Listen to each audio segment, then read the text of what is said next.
রাজনীতি মানে কিন্তু শুধু ভোট জেতা বা হারা নয়, এর আসল উদ্দেশ্য হল মানুষের জীবনযাত্রার মান উন্নত করা। আর তার জন্য দরকার ডেটা ভিত্তিক তথ্যনির্ভর সুশাসন। আজকের এই বিশ্লেষণে আমরা বসিরহাট দক্ষিণের অনেক গভীরে যাব, মানে খবরের কাগজের শিরোনামের বাইরে গিয়ে দেখব ওখানকার মাটি, জল আর সাধারণ মানুষের রোজকার জীবনের আসল সংখ্যাগুলো ঠিক কী বলছে। এই অঞ্চলের দিকে তাকালেই বোঝা যায় এখানকার বাতাসে রাজনীতি মিশে আছে। কিন্তু ভাবুন তো, যখন একজন কৃষক তার জমির দিকে তাকান বা একজন মা তার সন্তানের রেশনটুকু নিয়ে চিন্তা করেন, তখন একটা ভোটের মানে ঠিক কতটা পাল্টে যায়। তখন ভোটটা আর শুধু একটা দলকে জেতানো বা হারানো নয়, ওটা হয়ে ওঠে একটা ভালো ভবিষ্যতের জন্য আরতি। আমাদের কাজ হলো সেই আরতিটার পেছনের ডেটাটা খুঁজে বের করা। যে কোনো জায়গার রাজনীতির আসল ছবিটা বুঝতে হলে প্রথমে সেখানকার মাটি আর মানুষের জীবন সংগ্রামকে বুঝতে হয়। তো ভোটের জটিল অঙ্ক কষার আগে চলুন আমরা বসিরহাটের মানুষের দৈনন্দিন অভিযোগের ডেটাবেসটা একবার দেখে নিই। মানে মানুষ ঠিক কী চাইছেন আর কি পাচ্ছেন না। এই যে টেবিলটা দেখছেন, এটা কিন্তু শুধু কয়েকটা শব্দ নয়, এটা বসিরহাটের মানুষের জীবনের একটা আয়না। দেখুন, একদম ওপরে কি আছে? বন্যা নিয়ন্ত্রণ। এটা কোনো সাধারণ সমস্যা নয়, এটা এখানকার মানুষের অস্তিত্বের লড়াই। তারপরেই আছে দেখুন গণবণ্টন ব্যবস্থার গুণমান আর রাস্তাঘাট ও পরিবহন। এই তিনটে জিনিসই এখানকার জীবনের ছন্দটাকে নিয়ন্ত্রণ করে।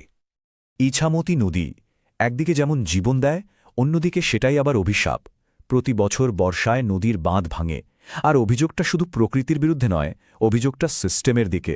বলা হয় বাঁধ সারানোর জন্য যে টাকা বা জিনিসপত্র আসে তা নাকি ঠিক জায়গায় পৌঁছায় না, আর তার ফল হাজার হাজার একর জমির পাকা ধান নোনা জলে ডুবে যায়। একটা গোটা পরিবারের সারা বছরের পরিশ্রম, স্বপ্ন সবকিছু এক মুহূর্তে শেষ হয়ে যায়। বন্যা তো আছেই, তার সাথে আছে আরও সমস্যা। ভাঙা রাস্তার জন্য বর্ষাকালে বহু গ্রাম প্রায় বিচ্ছিন্ন হয়ে পড়ে। অ্যাম্বুলেন্স ঢুকতে পারে না, বাচ্চারা স্কুলে যেতে পারে না। আবার দেখুন, গণবণ্টন ব্যবস্থায় যে চাল দেওয়া হয় তার মান নিয়েও মারাত্মক প্রশ্ন ওঠে।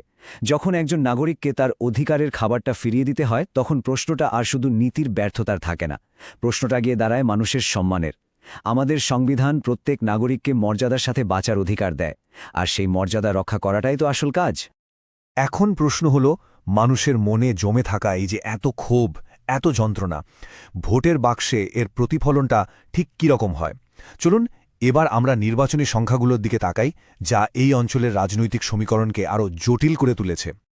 বসিরহাটের রাজনীতির রসায়নটা বুঝতে হলে এই সংখ্যাগুলো বোঝা খুব জরুরি। দেখুন, হিন্দু আর মুসলিম জনসংখ্যা প্রায় সমান সমান। যখন কোনো নির্বাচনী এলাকায় জনসংখ্যার এমন একটা ভারসাম্য থাকে, তখন সেই জায়গাটা রাজনৈতিকভাবে খুব সংবেদনশীল হয়ে ওঠে।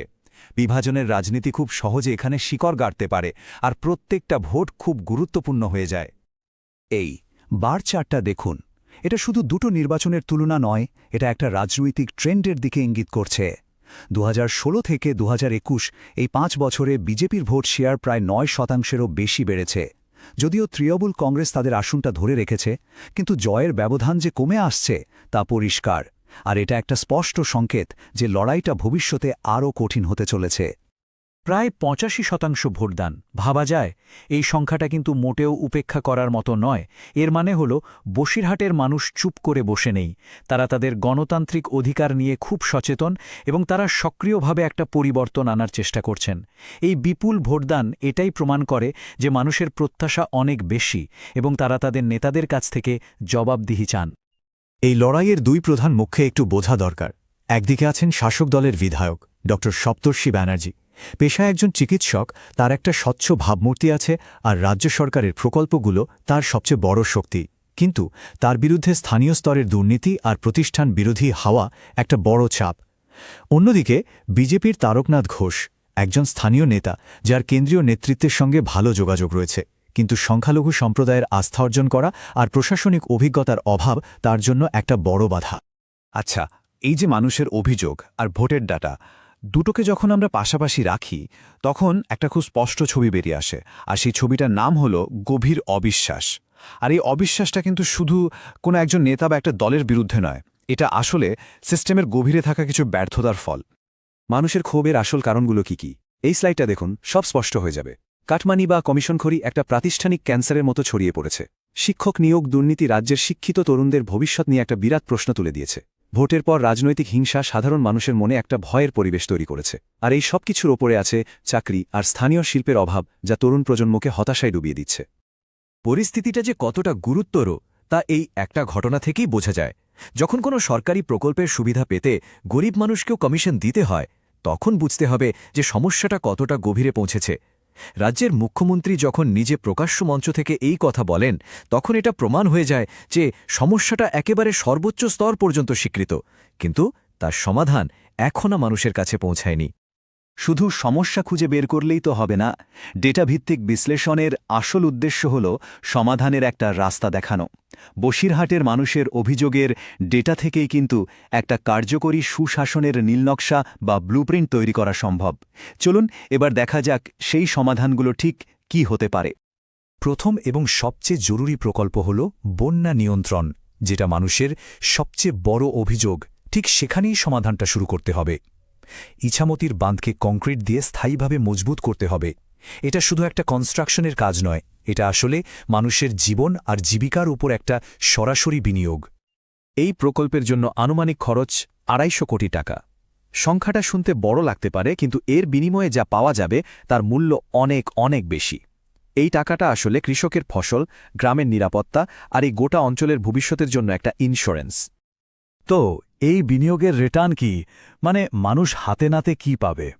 প্রায় ৩০,০০০ একর কৃষিজমি সুরক্ষিত হবে, প্রতি বছর প্রায় ৫০ কোটি টাকার ফসলের ক্ষতি বাঁচানো যাবে, কয়েক ডজন গ্রাম বন্যার ভয় থেকে মুক্তি পাবে, আর যে জমিগুলো এখন চাষের অযোগ্য হয়ে পড়েছে সেগুলো আবার সবুজ হয়ে উঠবে। এটাই হল ডেটা ভিত্তিক সুশাসনের আসল রিটার্ন অন ইনভেস্টমেন্ট। দ্বিতীয় প্রজেক্টটাও ঠিক ততটাই জরুরি, আর সেটা হল যোগাযোগ ব্যবস্থা। রাস্তা ভালো না হলে একটা এলাকার ভাগ্যও ভালো হয় না। বসিরহাট ট্রান্সপোর্ট করিডোর এই অঞ্চলের অর্থনৈতিক বিচ্ছিন্নতা একেবারে দূর করে দিতে পারে। এই প্রকল্পের জন্য প্রস্তাবিত বিনিয়োগ হল ৪০০ কোটি টাকা। এই টাকায় জাতীয় সড়ক ৩৫-এর বাইপাসকে ৪ লেনের করা হবে আর নতুন সেতু তৈরি হবে। এই বিনিয়োগটা সরাসরি এই অঞ্চলের অর্থনৈতিক ভাগ্যের সঙ্গে জুড়ে আছে। এর ফলে কি হবে? নির্মাণ কাজের সময় সরাসরি ১,০০০ নতুন চাকরি তৈরি হবে। কলকাতা যাওয়ার সময় প্রায় ৩০% কমে যাবে, যা ব্যবসা বাণিজ্যের গতি অনেক বাড়িয়ে দেবে।